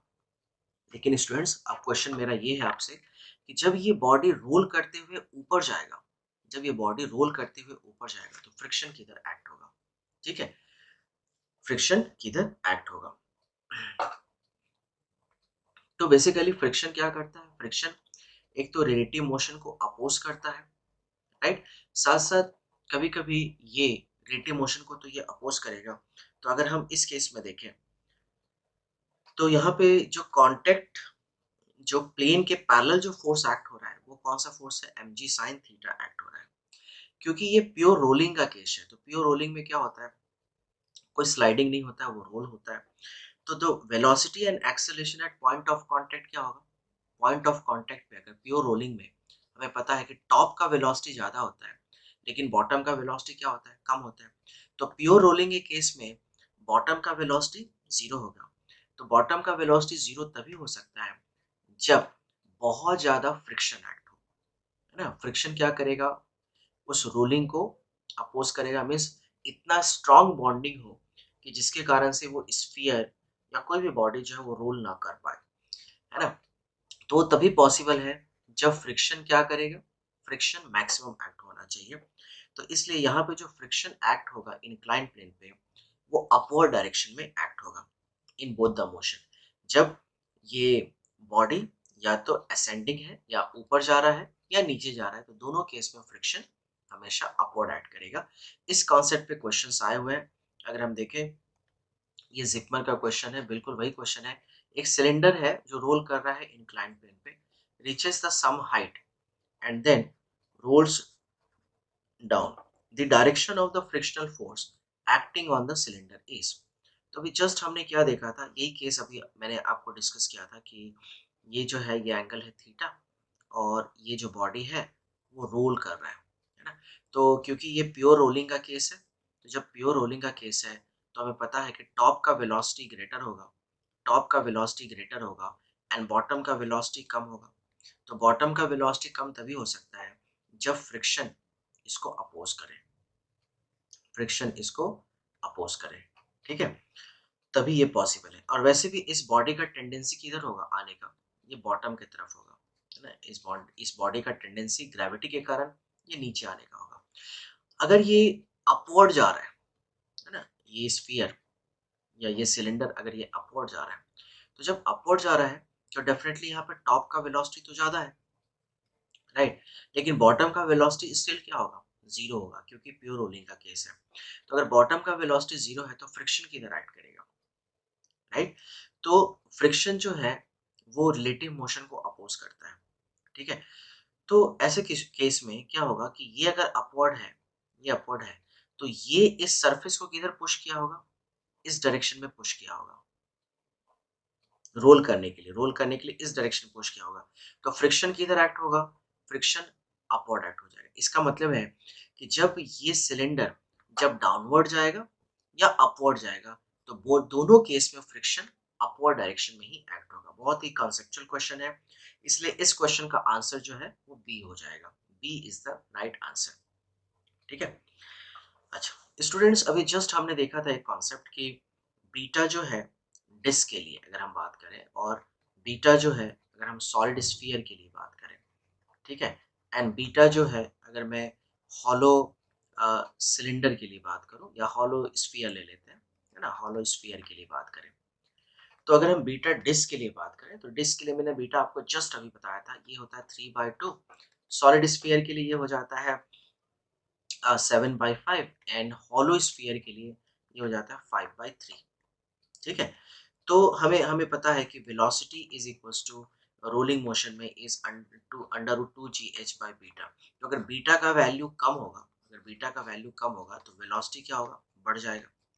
तो 3/2 का मतलब क्या है, 2 1 जा 2 मीन्स 1 पॉइंट ये 5 के आसपास आएगा।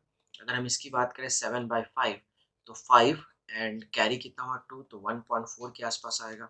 और अगर हम 5/3 की बात करें तो 3 1 जा 3 एंड कैरी हो गया 2, सो 3 6 जा।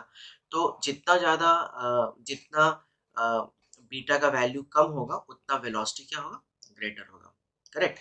तो अगर हम कंपेयर करें तो डिस्क का सबसे सबसे जो कम वैल्यू है वो है स्फीयर का, सॉलिड स्फीयर का बीटा सबसे कम है। तो हम ऐसा लिख सकते हैं कि beta of solid sphere is lesser than beta of disk is lesser than beta of hollow sphere, ठीक है। तो जिसका बीटा लेस उसका वेलोसिटी क्या होगा, ज्यादा हो जाएगा। It means velocity of solid sphere is greater than velocity of disc is greater than velocity of hollow sphere, ठीक है। तो सबसे ज्यादा जो वेलोसिटी होगा वो सॉलिड स्फीयर का होगा। तो इसी कॉन्सेप्ट पे क्वेश्चन है, बहुत ही जबरदस्त क्वेश्चन है ये। यहाँ पे दिया हुआ है, देखो डिस्क दिया हुआ है, ये स्फीयर दिया हुआ है, दोनों का रेडियस क्या है, सेम है और डिफरेंट मासेस है, और ये रोल कर रहा है इंक्लाइन प्लेन्स पे, सेम एल्टीट्यूड एंड लेंथ से। तो हमें बताना है कि हमें ये बताना है कि कौन सबसे जल्दी रोल करके नीचे आएगा। तो अभी जस्ट मैंने आपको बताया कि जिसका बीटा लो होगा उसका वेलोसिटी हाई होगा, उसका एक्सेलरेशन भी हाई होगा, और वो टाइम क्या हो जाएगा, लो हो जाएगा, वो कम समय में नीचे आ जाएगा। तो अभी जस्ट बताया कंपेयर करके कि स्फीयर का बीटा सबसे कम होगा इन तीनों में, दैट्स वाई वो जल्दी जल्दी रोल करके ग्राउंड पे आ जाएगा, ठीक है। नेक्स्ट सिचुएशन अगर हम देखते हैं स्टूडेंट्स, नेक्स्ट है जो बहुत ही पावरफुल सिचुएशन है। यस, कभी-कभी क्या होता है कि आपको ये कॉन्सेप्ट ये अगर हम रोलिंग मोशन का केस लें, ठीक है? ये एंगल क्या है? थीटा है और अगर सपोज़ ये अभी हम ले लेते हैं, लेट्स सपोज़ कोई एक बॉडी है और ये बॉडी रोल करते हुए नीचे आ रहा है, ठीक है? ए से वो बी पे आ गया, ए से वो बी पे आ गया, ठीक है? तो अगर ये रोल करते हुए नीचे आ रहा है, यहाँ पे हाइट क्या है इसका? यहाँ पे हाइट है h, ठीक है? यहाँ पे हाइट h है और ये जो लेंथ है, ये लेंथ हमें दिया हुआ है l, ये लेंथ हमें l दिया हुआ है, ठीक है? तो स्टूडेंट्स एक चीज़ इसमें हम ये ध्यान रख सकते हैं कि इनिशियली इसके पास कौन-सा एनर्जी रहा होगा? इस पोटेंशियल एनर्जी रहा होगा, ठीक है? तो अगर हम इसका मास, इस बॉडी का मास m ले लें, तो इनिशियली इसका पास पोटेंशियल एनर्जी होगा और जैसे-जैसे ये रोल करते हुए नीचे आ रहा है, तो वो पोटेंशियल एनर्जी जो है वो डिसअपियर हो रहा है, काइनेटिक एनर्जी में अपीयर हो रहा है। तो kinetic energy is beta by 2 is mv square, ठीक है? तो ये पोटेंशियल एनर्जी किस में कन्वर्ट हो गया? काइनेटिक एनर्जी में कन्वर्ट हो गया। तो यहाँ से आप क्या निकाल सकते हो? यहाँ से आप बॉटम पॉइंट का वेलोसिटी निकाल सकते हो, ठीक है? नंबर 1। नंबर 2, सेकंड जो इसमें केस है कि अगर सपोज़ अगर हम इस बॉडी को, है ना, जब ए पोजीशन से ये बॉडी जब बी पोजीशन पे आ गया, तो हमें अब इसका वेलोसिटी पता है। तो अगर हम इस बॉडी को अगर हम ऊपर के डायरेक्शन में थ्रो करें, ऊपर के डायरेक्शन में थ्रो करें और एक सर्टेन डिस्टेंस जाने के बाद अब ये क्या हो जाता है? ये स्टॉप हो जाता है। तो जब ये स्टॉप हो जाएगा तो इसका वेलोसिटी क्या होगा? What is final velocity? तो इसका फाइनल वेलोसिटी क्या होगा? 0 हो जाएगा। तो जब हम इसको थ्रो करेंगे तो ऊपर जाने के बाद उसका फाइनल वेलोसिटी 0 हो जाएगा। तो यहाँ पे हाइट क्या होगा? ठीक है? तो ऐसे क्वेश्चंस भी आते हैं। तो वैसे सिचुएशन में हम लोग क्या करेंगे? इस पॉइंट का वेलोसिटी तो हमें पता है ऑलरेडी, कौन-सा? ये वाला वेलोसिटी, ये हमारा इनिशियल वेलोसिटी है। जब ये मैक्सिमम डिस्टेंस ट्रैवल कर लेगा तो इसका फाइनल वेलोसिटी क्या हो जाएगा? 0 हो जाएगा। तो हमारे पास है ना v square is equals to u square minus of 2as, ठीक है? तो v का वैल्यू तो 0 हो जाएगा क्योंकि यहाँ पे पहुँचने के बाद फाइनल वेलोसिटी इसका 0 हो जाएगा। इनिशियल वेलोसिटी हमें v के ही इक्वल हो जाएगा, तो इनिशियल वेलोसिटी मालूम है। एक्सेलरेशन,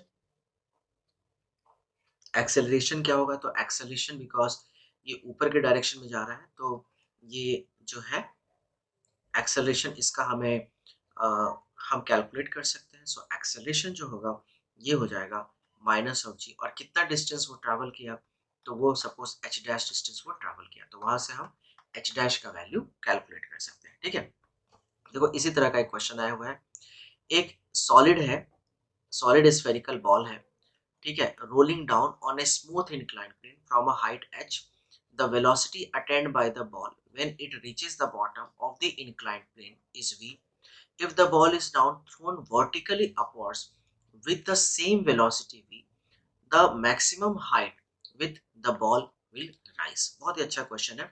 तो अभी जस्ट मैंने आपको कॉन्सेप्ट बताया कि रोलिंग मोशन में सबसे पहले जब ये बॉडी ऐसे रोल करते हुए नीचे आएगा, ठीक है, तो किस वेलोसिटी से नीचे आएगा? तो हमें पता है velocity is equals to under root of 2gh by beta. Beta हमें पता है, बीटा हमें सॉलिड बॉल का पता है, ठीक है? तो सॉलिड स्फीयर का हमें बीटा पता है इस 7/5, बीटा हमें पता है और हमें आंसर जो है वो एच के टर्म्स में ही आ रहा है, तो एच को वैसे ही रखना है और जी का वैल्यू हमें 10 मीटर्स पर सेकंड स्क्वायर या 9.8 रख सकते हैं। तो यहाँ से हमें वेलोसिटी मिल जाएगा। तो यहाँ से वेलोसिटी जब आप कैलकुलेट करोगे तो अप्रॉक्स 10/7 जी इंटू एच आना चाहिए is equals to V square. तो ये हमारा वी स्क्वायर आ गया। अब क्या है कि फिर हम ये स्फीयर जब यहाँ पे आ गया तो हमने इसको थ्रो किया है ऊपर के डायरेक्शन में। तो जब ऊपर के डायरेक्शन में थ्रो किया तो यहाँ पे कहीं न कहीं आने के बाद इसका वेलोसिटी क्या हो गया होगा? 0 हो गया। तो इसका हाइट क्या है? H dash. तो अब हमें ये चीज़ निकालना होगा, ये हमें निकालना होगा कि V square is equals to you square plus 2g H dash निकालें। फाइनल वेलोसिटी तो 0 हो गया होगा। तो फाइनल सॉरी हाँ, वैसे भी कर सकते हैं। फाइनल वेलोसिटी इसका 0 हो गया होगा और यहाँ पे एक्सेलरेशन माइनस जी ले लेते हैं। तो U square is equals to 2g H dash, तो यहाँ से हम एच डैश निकाल लेंगे is U square by 2g। U square का वैल्यू है तुम्हारे पास इस 10/7, क्योंकि ये जो v है वही u बन जाएगा, जी एच डिवाइडेड बाय 2g। यहाँ से g और g कैंसिल कर दो, 2 5 जा, तो 5/7, 5/7 h। तो इस क्वेश्चन का आंसर जो है वो सी हो जाएगा, है ना? सी इज द राइट ऑप्शन। ठीक है। नाउ स्टूडेंट, अगर हम नेक्स्ट सिचुएशन पे बात करें, नेक्स्ट सिचुएशन ऐसा है कि हमें ऑलरेडी पता है कि वेलोसिटी होता है रोलिंग मोशन का 2h बाई बीटा होता है। तो अगर h का वैल्यू मालूम, सपोज अगर मैंने h का value 3v square by 4g दे दिया से, तो अगर मैं h का वैल्यू यहाँ पे सब्स्टिट्यूट कर दूँ और ये भी मेंशन कर दूँ कि बीटा किस बॉडी का है, तो तुम वेलोसिटी कैलकुलेट कर लोगे, है ना। इसी कॉन्सेप्ट पे नेक्स्ट क्वेश्चन है। नेक्स्ट क्वेश्चन की अगर हम बात करें तो यहाँ पे देखो एक स्मॉल ऑब्जेक्ट है, उसका यूनिफॉर्म डेंसिटी है, roles up a curved surface with initial velocity it reaches up to a maximum height। तो यहाँ पे हाइट हमें दिया हुआ है 3v स्क्वायर बाई 4g। ठीक है, तो हमें निकालना क्या है, द ऑब्जेक्ट इज रिंग होगा, स्फीयर होगा, सॉलिड स्फीयर होगा या डिस्क होगा। ठीक है, तो इसको निकालने के लिए हमें बीटा चाहिए। बीटा के वैल्यू पे हम बता पाएंगे कि ये किस तरह का शेप होगा। तो अभी जस्ट हमने देखा था कि v is equal to under root क्या हो जाता है 2gh बाई बीटा हो जाता है। तो we square is equal to 2gh by beta, तो v dash square 2g into 3v square by 4g divide by beta. तो ये और ये अगर हम कैंसिल कर दें तो यहाँ से हम g और g अगर हम कैंसिल कर दें 2 2 ज़ा 4, तो बीटा का जो वैल्यू आ गया वो 3/2 आ गया। तो बीटा 3/2 होता है डिस्क के लिए, है ना। सो इसका disc is the right answer. ठीक है, ओके चलो। अब स्टूडेंट्स एक बहुत ही पावरफुल कॉन्सेप्ट है, इसको आप स्टार एंड बॉक्स लगा देना। रोलिंग मोशन में जब प्रीवियस ईयर का क्वेश्चन पेपर आप सॉल्व करोगे तो इस पे काफी 3-4 क्वेश्चंस आए हुए हैं, वो हम लोग अभी डिस्कस कर लेते हैं। तो नेक्स्ट सिचुएशन क्या है कि अगर सपोज ये अगर हम एक इंक्लाइन प्लेन ले लें और इस इंक्लाइन प्लेन में ये एंगल क्या है, थीटा है, और ये स्फीयर जो है ऐसे रोल करते हुए नीचे आ रहा है, ये स्फीयर ऐसे रोल करते हुए नीचे आ रहा है। ठीक है, तो जब ये रोल करते हुए नीचे आ रहा है तो अगर हम एक्सेलरेशन की बात करें तो इसका एक्सेलरेशन क्या होगा, तो यस इस डायरेक्शन में force mg sin theta act होगा। जस्ट हमने एक फ्री बॉडी डायग्राम अभी ड्रॉ किया था, ये mg हो जाएगा। इस डायरेक्शन में mg sin थीटा और इस डायरेक्शन में हम फ्रिक्शनल फोर्स एक्ट होगा। ठीक है, तो अगर हम कहें कि भाई नेट फोर्स इस डायरेक्शन में क्या एक्ट हो रहा है, तो नेट फोर्स एक्ट हो रहा है mg sin theta minus of frictional force is equals to mass into acceleration. ठीक है, तो इसका एक्सेलरेशन क्या है a और इसका मास हम क्या ले लेते हैं m, तो इज द नेट फोर्स। तो यहाँ से हम एक्सेलरेशन निकाल सकते हैं ना। So acceleration is equals to mg sin theta minus of f divided by m। इसको तुम इक्वेशन नंबर 1 ले लो। ठीक है, नाउ बच्चों अब हमें पता है एक चीज कि प्योर रोलिंग के केस में, अगर प्योर प्योर रोलिंग है ना, प्योर अगर रोलिंग का केस है तो प्योर रोलिंग के केस में हम ऐसा लिख सकते हैं कि बॉटम पॉइंट का वेलोसिटी तो जीरो होता है और टॉप का वेलोसिटी क्या होता है, हाईएस्ट होता है। अभी जस्ट मैंने आपको बताया था, है ना। तो अगर प्योर रोलिंग का केस है ना, तो ऐसे सिचुएशन में मैं ऐसा लिख सकता हूँ कि torque that is I into alpha. Torque क्या होता है, moment of inertia into angular acceleration, because torque is responsible for the rotational motion, and is equals to F into R sine theta, F into R sine theta. तो हम ऐसा लिख सकते हैं friction into R, क्योंकि friction इस direction में है और रेडियस इस डायरेक्शन में है। इट मीन्स फ्रिक्शन ही इसमें रोटेशन जनरेट कर रहा है। क्यों, क्योंकि बॉटम पॉइंट का तो वेलोसिटी जीरो हो गया। जीरो होने का रीजन क्या है कि फ्रिक्शन एक्ट हो रहा है। तो फ्रिक्शन इंटू आर, इसको आप इक्वेशन नंबर क्या ले लोगे, 2 ले लोगे। तो मैं ऐसा लिख सकता हूँ कि फ्रॉम फर्स्ट एंड सेकेंड, है ना, from first and second, from first and second, है ना, फ्रिक्शन का वैल्यू, ठीक है, फ्रिक्शन का वैल्यू यहां से निकालो, that is I alpha by R is friction. And pure rolling में हमने ये भी पढ़ा है कि acceleration is equals to R into alpha होता है ना। इसको हम इक्वेशन नंबर 3 ले लेते हैं। तो ये क्या है, ये है लीनियर एक्सेलरेशन और ये है एंगुलर एक्सेलरेशन। ठीक है, तो from first second and third, from first second and third अगर मुझे फ्रिक्शन का वैल्यू निकालना है तो फ्रिक्शन आ जाएगा, है ना, फर्स्ट सेकेंड एंड थर्ड से, तो फ्रिक्शन का जो वैल्यू आ जाएगा वो आ जाएगा mg sin theta divided by 1 plus mr square by I हो जाएगा, mr स्क्वायर बाय आई। ठीक है, तो मैंने अभी क्या लिखा, तो मैंने अभी जो लिखा कि जो फ्रिक्शन आएगा यहाँ पे, है ना, फ्रिक्शन जो आ जाएगा, friction is equals to M G sine theta divided by how much, 1 plus mr square by I आ जाएगा। ठीक है, और अगर हम 1 plus mr square by I को फिर फर्दर ब्रेक करें तो 1 प्लस हम लिख सकते हैं mr स्क्वायर बाय एम के स्क्वायर। ठीक है, तो ये क्या होगा, 1 प्लस 1 अपॉन के स्क्वायर बाय आर स्क्वायर लिख सकते हैं, दैट इज 1 प्लस 1 अपॉन के बाय आर को क्या लिख सकते हैं, बीटा स्क्वायर लिख सकते हैं। तो फ्रिक्शन क्या हो जाएगा, इस एम जी साइन थीटा, ठीक है, divided by beta square plus 1 upon क्या लिख सकते हैं, बीटा स्क्वायर। ठीक है, तो is equals to M G sine theta, M G sine theta upon beta square and beta square क्या होगा, कैंसिल आउट हो जाएगा। तो अगर ये कैंसिल आउट हो जाएगा तो 1 प्लस 1 बाई, है ना, बीटा स्क्वायर, या फिर यहाँ से एक चीज़ और भी है कि अगर मैं बीटा स्क्वायर को ऊपर शिफ्ट कर दूँ तो ये हो जाएगा बीटा स्क्वायर अपॉन क्या होगा, बीटा स्क्वायर प्लस 1। ठीक है, बीटा स्क्वायर प्लस 1 लिख सकता हूँ। तो यहाँ से हमारा क्या आ जाएगा, फ्रिक्शन आ जाएगा। फिर हम फ्रिक्शन को ऐसा लिख सकते हैं कि M G sine theta, M G sine theta is beta upon beta square upon beta square plus 1। ठीक है, तो ये एक बहुत ही पावरफुल कॉन्सेप्ट है और इस पे क्वेश्चंस भी आए हुए हैं। ठीक है, अब अगर हमें ये निकालना है कि प्योर रोलिंग तभी हो सकता है ना जब फ्रिक्शन का वैल्यू क्या हो, बहुत ज़्यादा हो ना। प्योर रोलिंग के लिए फ्रिक्शन का वैल्यू क्या होना चाहिए, बहुत ही ज़्यादा होना चाहिए। तो चलो अब इसी कॉन्सेप्ट को हम यहाँ पे लगाते हैं। एक सॉलिड स्फीयर दिया हुआ है, मास है m, rolls without slipping on an inclined plane, angle of inclination है theta. What should be the minimum coefficient of friction so that the sphere rolls down without slipping? Okay, तो same situation है। तो यहाँ पे हम लोग सबसे पहले अगर आप देखो तो यहाँ पे विदाउट स्लिपिंग का मतलब है कंप्लीट रोलिंग मोशन का केस है। एंगल ऑफ इंक्लिनेशन थीटा दिया हुआ है, हमें क्या निकालना है, कोएफिशिएंट ऑफ फ्रिक्शन निकालना है। ठीक है, तो कोएफिशिएंट ऑफ फ्रिक्शन निकालने के लिए ना मैं आपको एक शॉर्टकट टेक्निक बताता हूँ कि वैसे भी जस्ट मैंने बताया था, इस केस में फ्रिक्शन क्या हो जाएगा, M G sine theta upon 1 plus that is M R square by moment of inertia.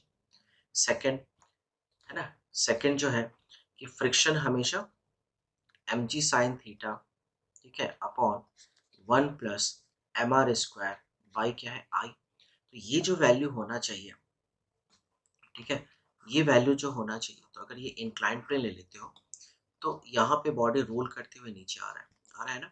तो एम जी साइन थीटा इस डायरेक्शन में एक्ट होता है, क्यों, क्योंकि एम जी तो ऐसे वर्टिकल एक्ट हो रहा है। ठीक है, और M G cos theta, M G cos theta इस डायरेक्शन में एक्ट हो रहा है, एम जी कॉस थीटा। और यहाँ पे क्या एक्ट हो रहा है, इसका नॉर्मल रिएक्शन। ठीक है, इसका नॉर्मल रिएक्शन जिसको आप बोलते हो आर। ठीक है, तो हम ऐसा लिख सकते हैं कि R is equals to mg cos theta, R is equals to mg cos theta। तो फ्रिक्शन होता है क्या, friction is mu into R हो जाता है, तो mu into mg cos theta. इसका मतलब है कि ये जो वैल्यू है, ये जो वैल्यू है, ठीक है,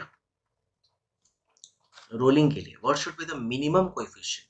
मिनिमम का मतलब है कि ये जो फ्रिक्शन है वो, ये जो फ्रिक्शन है, अच्छा, ये फ्रिक्शन जो है वो किसके का कम होना चाहिए, किससे, mu into M G cos theta. ऐसा क्यों, ऐसा क्यों कम होना चाहिए, क्योंकि देखो ये बॉडी रोल करते हुए जब नीचे आ रहा है, ये बॉडी जब ऐसे रोल करते हुए नीचे आ रहा है तो इसका मतलब है कि फ्रिक्शन तो अपोजिट डायरेक्शन में रहेगा, फ्रिक्शन अपोजिट रहेगा, है ना। मिनिमम अगर हमें निकालना है तो ये पूरा वैल्यू इससे क्या होगा, लेस हो जाएगा।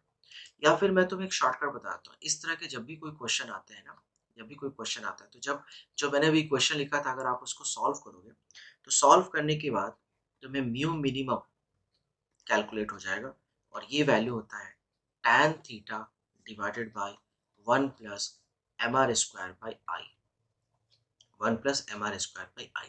ठीक है, ये फॉर्मूला आप रिमेंबर रखना, आपको एंगल ऑफ इंक्लिनेशन तो पता ही है ना, और मोमेंट ऑफ इनर्शिया आपको सॉलिड स्फीयर का पता है, सॉलिड स्फीयर का पता है।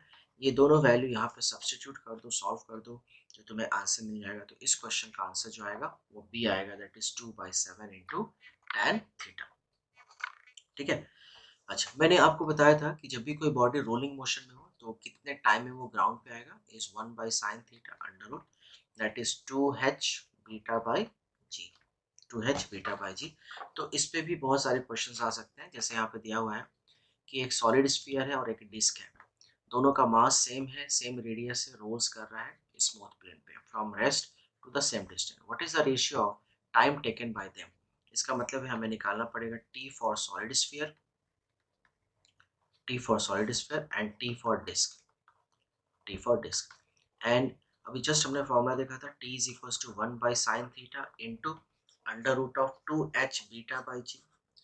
अब बिकॉज दोनों sphere, sphere and disc same inclination से नीचे आ रहा होगा, ठीक है, सेम प्लैनेट पे रिसर्च चल रहा है, बीटा से दोनों का वैरी हो जाएगा, तो मैं ऐसा लिख सकता हूँ कि टी किस पे डिपेंड करेगा, बीटा पे डिपेंड करेगा। So under root of beta for solid sphere upon beta for disc, because सारा वैल्यू सेम है, जी भी सेम है, हाइट भी सेम होगा और एंगल ऑफ इंक्लिनेशन भी सेम होगा। तो बीटा जो होता है सॉलिड स्फीयर का ये हो जाता है 7/5 एंड डिस्क का हो जाएगा 3/2। ओके, तो अगर मैं इसको मल्टीप्लाई कर दूं तो ये हो जाएगा 14/15, 14/15। So which option is correct, तो C is the right option, C option correct हो जाएगा। ठीक है। नाउ नेक्स्ट एक चीज है कि अभी जस्ट जो हम लोगों ने एक केस डिस्कस किया था कि ये है, यहाँ पे अगर कोई बॉडी रोल करते हुए जब नीचे आएगा तो बॉटम का वेलोसिटी क्या हो जाता है, जीरो हो जाता है। टॉप का वेलोसिटी क्या होता है, टॉप का वेलोसिटी मैक्सिमम हो जाता है। बॉटम का वेलोसिटी जीरो करने के लिए फ्रिक्शन तो हमेशा ऊपर के डायरेक्शन में लगेगा, क्योंकि फ्रिक्शन क्या करेगा, एक स्ट्रॉन्ग बॉन्डिंग क्रिएट कर देगा और जिससे यहाँ का वेलोसिटी जीरो हो जाएगा। ठीक है, तो मैं ऐसा लिख सकता हूँ कि यहाँ पे जो भी फोर्स एक्ट हो रहा है, ठीक है, सेंटर ऑफ मास पे, तो ये हम लिख सकते हैं यहाँ पे फोर्स क्या है, एफ। ठीक है, तो अगर ये बॉडी इक्विलिब्रियम में तभी हो सकता है जब ये फोर्स फ्रिक्शन से क्या हो, फ्रिक्शन के बराबर हो। ठीक है, जब ये फोर्स फ्रिक्शन से बराबर हो। ओके, तो हम ऐसा लिख सकते हैं कि बॉडी जो है वो इक्विलिब्रियम में तभी होगा जब फोर्स, है ना, फ्रिक्शन से, इवन फ्रिक्शन क्या होना चाहिए, फोर्स से बड़ा होना चाहिए। फ्रिक्शन जो है, this friction is greater then force. ठीक है, तो अगर हम फोर्स की बात करें तो मास इनटू एक्सेलरेशन, एंड अगर हम फ्रिक्शन की बात करें तो ये हो जाता है mu S into R. Mu S को क्या बोलते हैं, स्टैटिक फ्रिक्शन। फ्रिक्शन जो है स्टैटिक होता है, काइनेटिक होता है। तो जब बॉडी रेस्ट में होगा तो उसको हम स्टैटिक फ्रिक्शन बोलेंगे, जब बॉडी मोशन में आ जाएगा तो उसको हम काइनेटिक फ्रिक्शन बोलते हैं। ठीक है, अब एक्सेलरेशन निकालने के लिए तुम्हारे पास कॉन्सेप्ट है कि रोलिंग मोशन में एक्सेलरेशन निकालने के लिए हम क्या करते हैं, G sine theta divided by क्या लिखेंगे, बीटा। और यहाँ पे mu S is equal to क्या हो जाता है, म्यू एस इंटू आर है ना, तो आर इज इक्वल टू हो जाएगा एम जी कॉस थीटा।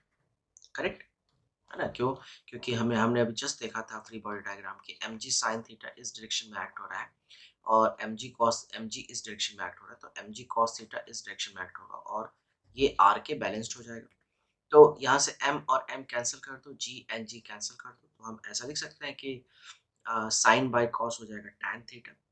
ठीक है, साइन बाय कॉस हो जाएगा tan theta, sine by cos is tan theta by beta is less than equals to how much, mu S.